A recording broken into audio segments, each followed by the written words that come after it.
TFM. Let's talk. My name is Evita Louis. This is TFM Mornings right here on TFM in Oman. I have the honor of chatting with R Madhavan, an actor we've all watched and admired for years. And let me tell you, it is such an honor to be chatting with you right now. And thank you so much. Now, Thank you.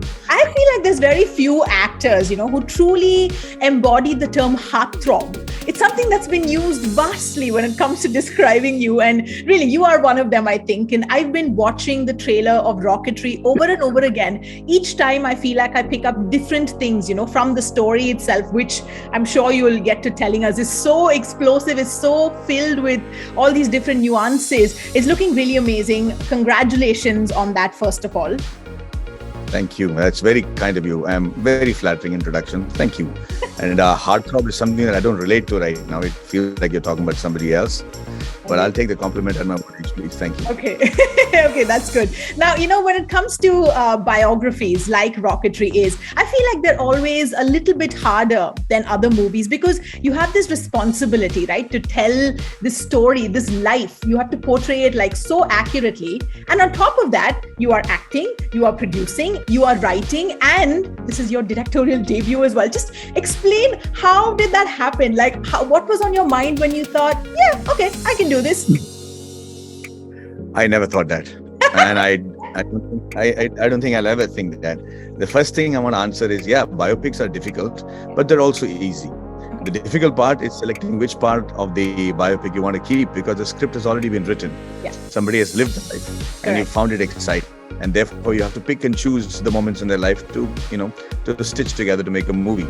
Right. So with Nambi Narayan's life is so colorful, so cinematic, and as it is, that I had to really, exercise a lot of patience and control myself to see which elements I should leave and which elements I should use in the film. That was the only challenge, so that I could tell the story that I wanted to tell and give the message that I wanted to give a message from the story. That was the tough part.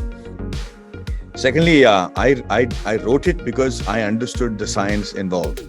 I understood the engine he built. I understood the beauty of that stability.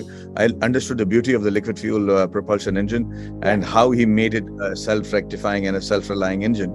Excuse me, I'm going to cough for a second. Yeah.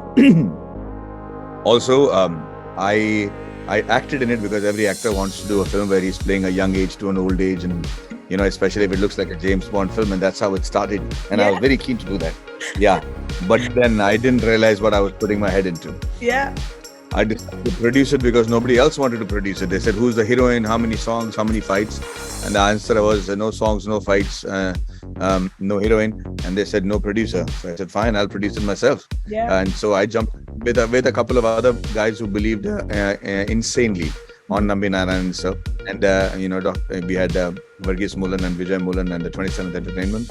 And so their passion and belief on Dr. Nambi Narayan was so much that they stuck around with me with all my madness. Yes. Not supposed to direct it. Right. It was supposed to be somebody else. But that gentleman couldn't come through at the last minute. And therefore, I had to take the onus of directing it. And in a moment of bravado, I said yes. But I was literally shaking like a leaf on the first day of shoot because I had this mammoth task of shooting a film that has never been done before. Yeah. That was claiming to do the first of many kinds in the film. For example, be the first film to be done without prosthetics, but show 50 years of age progression. Yeah.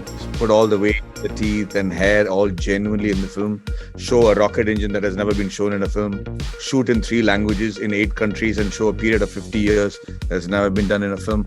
So I stood there like probably, my wife says, like Arjuna stood in front of Krishna before the Mahabharata. Yeah. Somehow somebody sent me a message saying, don't get nervous, just do one shot at a time. Yeah. And that's what I did. Took one shot at a time, and here I am sitting in front of you. That's amazing. What an incredible journey for you, like personally, and, as an actor and now as a director as well. I think, I was watching a couple of other interviews and you said it yourself as well. I'm sure you felt overwhelmed, this desire to tell this story. And obviously it takes time, as it does with all great films. But let's be honest, it must have been a daunting task. Were there ever moments of doubt when you thought, okay, this is it, I'm done, I don't want to do this anymore? Right now. That's about it. I think we want to just release and get over with it. Yeah. But while doing the film, I don't think there is any pause and doubts when you're insane. There's no time when insanity. Sorry, there's no time for that. There's no place for it. Yeah. When you're insane, there's insanity creeps in. You're just single-mindedly focusing on what has to be done. Yeah. No reflections, no afterthoughts, no nothing. You just go hurtling in. Yeah. That's exactly what happened. Okay. Yep. Now, every story, every movie, I'm sure it changes you in some way. There's some takeaway for you as a person. What was your takeaway from Rocketry? It changed me dramatically. Not just the film. Meeting Nambi Narayanan has changed me dramatically. First and foremost, it's given me an insight into my own capabilities. I realized that over a period of time, I've vastly underestimated myself, and I have this FOMO right now that I have little time left to exploit all the talents that I have, which is quite newfound.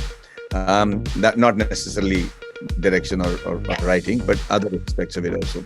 Okay. Secondly, I learned that if you have faith and if you have belief, then you need to fight for it no matter what. And that's exactly what Dr. Nambi Narayanan told me. Yeah. He said, if you believe in something, if you believe that is it, then unless you're proven wrong or decapitated, go after it. And he did that on his own life, and I hope to follow it in mine. These are the two big takeaways from the film. Yeah, I think that's amazing. Pretty life-changing, if you ask me. Now, what would you say to the people of Oman who are so close to watching Rocketry? What do you hope, they take away from it? Would it be the same thing? Well, what they take away from it is only going to be evident after they see the film. But I can tell you one reason why you can see the film. Indians, the diaspora has been such a great showcasing for who India is around the world. We made this proud despite living in other countries like Oman, Dubai, US, everywhere, UK. And, we've proved that we are the most fantastic engineers, IT experts, rocket scientists even. And I just think that if you believe that there are no James Bond in India, then think again, because when you see Rocketry, a lot of those misconceptions will be cleared. Also, it's in English, so take your non-Indian friends and see how they react. Yeah. So as an Indian, I'm very proud. Yeah, of course, indeed. Have you ever been to Oman? I'm afraid not. Okay. But I will do very soon. Okay. Last question. It's World Social Media Day coming up very shortly, and you've got quite the following on social media, right? Do you think it was better in a world without social media or with social media, considering you are so active yourself on it? I think it's how you treat social media. Okay. For those that are affected adversely by it. Let me tell you, the total number of followers in India on social media are less than 1%, which is not what India thinks about you, but it's only less than 1% of people who are on social media think about you. For those that are adversely affected. For those who are enjoying themselves on social media, I'm saying be responsible, spread cheer. There's a world that is hurting. There's a world that is injured. There's a world that's already waiting to pounce on all the weaklings. Just if you can go on to social media and don't have to give your opinion on everything all the time, just make sure you spread a lot of cheer, because it's going to come back. What you dole out is going to come back to you and your family. And I'm saying this very categorically. What you dole out will come back to you and your family in your lifetime much sooner than you think. So be nice, be kind. Make sure that you're not judgmental on everything under the sun. And if you don't agree with somebody, just be polite with your criticism. You'll make a much better one. TFM. Let's talk.